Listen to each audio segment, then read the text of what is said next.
उधर हरिद्वार में सेना का बड़ा सैन्य अभ्यास चल रहा है। पिछले 1 महीने से जवान यहां पर दिन रात कड़ी ट्रेनिंग कर रहे हैं। हिमालय क्षेत्र में युद्ध के हालातों में रणनीतिक कौशल को ज्यादा कारगर बनाने के लिए यह अभ्यास किया जा रहा है। ये रिपोर्ट देखिए।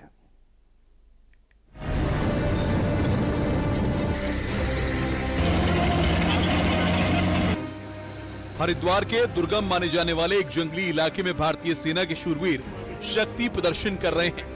युद्ध जैसे हालातों में किस तरह दुश्मन को पटखनी देनी है, कैसे उसके हौसले को तोड़ना है, उसके लिए भारतीय सेना का युद्धाभ्यास जोर शोर से चल रहा है। आसमान में उड़ रहे हेलीकॉप्टर की गड़गड़ाहट दूर तक सुनाई पड़ रही है। टैंक की गर्जना के साथ पूरा इलाका गूंज रहा है। विपरीत हालातों में नदी को पार करते हुए टैंक अपने मिशन की तरफ बढ़ता जा रहा है। हमारा जो फॉर्मेशन है रैम डिवीजन, उसका यहाँ पर पिछले 1 महीने से ट्रेनिंग चल रहा है। इतनी ज़्यादा टेक्नोलॉजी, इतने ज़्यादा इक्विपमेंट के बावजूद भी जो सबसे ज़रूरी चीज़ है वो है ट्रेनिंग। यानी कि हमारी इन सभी हथियारों को, इन सभी टेक्नोलॉजी इक्विपमेंट को इस्तेमाल करने में महारत हासिल करना। पिछले करीब 1 महीने से वेस्टर्न कमांड के जवान दिन रात अभ्यास कर पसीना बहा रहे हैं। हिमालय क्षेत्र में युद्ध की स्थिति में अपनी दक्षता परखने के लिए सुरक्षा बलों की एक कड़ी ट्रेनिंग है। इसे रैम प्रहार का नाम दिया गया है। चीन हो या पाकिस्तान, दोनों मोर्चों पर ऊंचाई वाले इलाकों में संघर्ष के हालातों के बीच कैसी रणनीति असरदार रहेगी, वो इस युद्धाभ्यास के जरिए दिखाने की कोशिश की गई है। जो हमारी कैपेबिलिटी है उसको अपनी ट्रेनिंग के जरिए और बढ़ा सकें, और जो टास्क हमें मिला है, और ये टास्क बहुत महत्वपूर्ण है। आप सब लोग जानते हैं कि ऑप सिंदूर में हमने दुश्मन को बहुत क्षति पहुंचाई थी, बहुत नुकसान पहुंचाया था, पर हम ये भी जानते हैं कि दुश्मन शायद अपनी हरकतों से बाज ना आए और दोबारा कोई ऐसा काम करे कि हमें फिर ऑपरेशन करने की जरूरत पड़ी। हरिद्वार में झिलमिल झील फॉरेस्ट रेंज इलाके में गंगा की नीलधारा के पास भारतीय सेना के जवान रणनीतिक कौशल दिखा रहे हैं। रैम प्रहार के दौरान ड्रोन आधारित निगरानी प्रणाली, नाइट विजन क्षमता को परखा जा रहा है। एआई के साथ अत्याधुनिक टेक्नोलॉजी के इस्तेमाल के जरिए रणनीति को और कारगर बनाने का प्रयास है। हरिद्वार से पुलकेश शुक्ला के साथ bureau report, news 18, UP Uttarakhand. और चलिए बात अब पश्चिम बंगाल की, जहां पर जल्द ही बाबरी मस्जिद बनने जा रही है। जी हां, दरअसल ममता बनर्जी के भरोसेमंद नेताओं में से एक हुमायूं कबीर ने मुर्शिदाबाद के बेलडांगा में बाबरी मस्जिद की नींव रखने का ऐलान किया है और नींव रखने की तारीख भी 6 दिसंबर तय की गई है। इस बयान पर बीजेपी से लेकर संत समाज तक मुखर हैं। रिपोर्ट देखिए।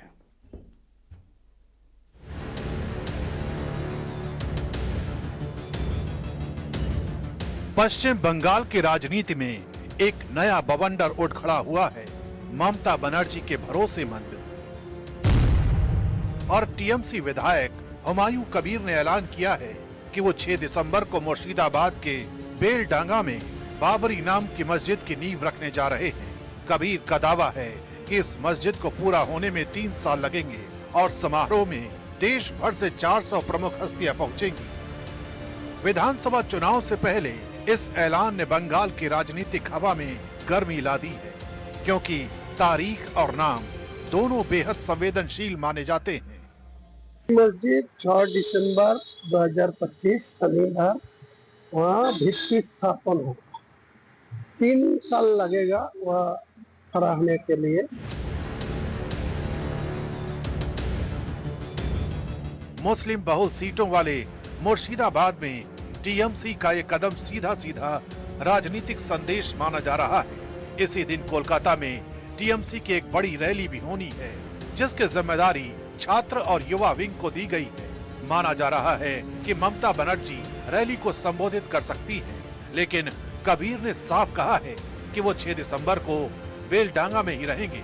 चुनावी मौसम में इन दोनों कार्यक्रमों को टीएमसी की दोहरी रणनीति बताया जा रहा है।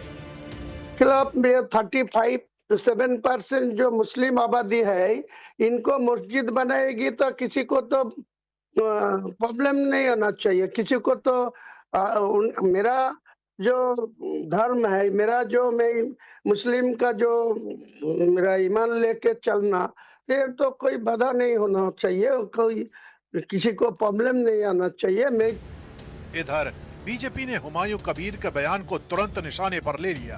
पार्टी का आरोप है कि टीएमसी मुसलमानों को रिझाने के लिए सांप्रदायिक राजनीति कर रही है। बीजेपी नेता प्रदीप भंडारी ने सोशल मीडिया पोस्ट पर लिखा, ममता सरकार द्वारा तुष्टीकरण की पराकाष्ठा। अब तृणमूल कांग्रेस विधायक हुमायूं कबीर ने घोषणा की है कि मुर्शिदाबाद जिले के बेलडांगा में 6 दिसंबर को बाबरी मस्जिद का शिलान्यास किया जाएगा। तृणमूल कांग्रेस के रगों में हिंदू विरोधी भावना है। ये वही व्यक्ति है जिसने कहा था हिंदुओं को भागीरथी नदी में डुबो देंगे। बॉबी हाकिम ने कहा था हम अल्पसंख्यक एक दिन बहुसंख्यक बन जाएंगे। तृणमूल कांग्रेस द्वारा पूर्ण हड़प बंगाली हिंदुओं को दोयम दर्जे का नागरिक समझा जा रहा है। इस मुद्दे पर कुछ मुस्लिम संगठनों ने उल्टा सवाल उठाया है कि बीजेपी को मस्जिद के नाम से दिक्कत क्यों है, जबकि संविधान हर धर्म को पूजा स्थल बनाने की आजादी देता है। वहीं संत समाज ने तीखी प्रतिक्रिया देते हुए इसे देश को बांटने की साजिश बताया है। कांग्रेस के विधायक हुमायूं कबीर जो विवादित बयान देकर के सुर्खियों में रहना चाहता है, सर्वोच्च न्यायालय के फैसले का अवमानना करना, यह संवैधानिक और संविधान का विरोध करना है। ऐसे विचारधारा के लोगों को ऊपर जो है सर्वोच्च न्यायालय के फैसले की अवमानना का जो है मुकदमा पंजीकृत करके जेल। संविधान इस बात की इजाज़त देता है कि परमिशन के ज़रिए कोई भी कहीं भी किसी तरीके से धर्म स्थल बना सकता है और उसका कुछ भी नाम रख सकता है। मगर कुछ लोगों को इस बात पर एतराज़ हो रहा है कि अयोध्या में बाबरी मस्जिद का वजूद ख़त्म हो गया, तो अब नई बाबरी मस्जिद के नाम से बनाने की मस्जिद की ज़रूरत क्यों पेश आए। वार पलटवार की कहानी यहीं तक नहीं थमी। बीजेपी और समाजवादी पार्टी भी इस मुद्दे पर आमने सामने आ गए। औलाद के नाम पर जिनका नाम होता है वो इस तरह की बात करते हैं। टीएमसी के विधायक जो बाबर हैं वो इसीलिए उनकी ये बात जो उनके मन में थी वो आ गई, और मुझे लगता है कि टीएमसी के उन विधायक को मेरी सलाह है कि आप तैयारी कर लीजिए।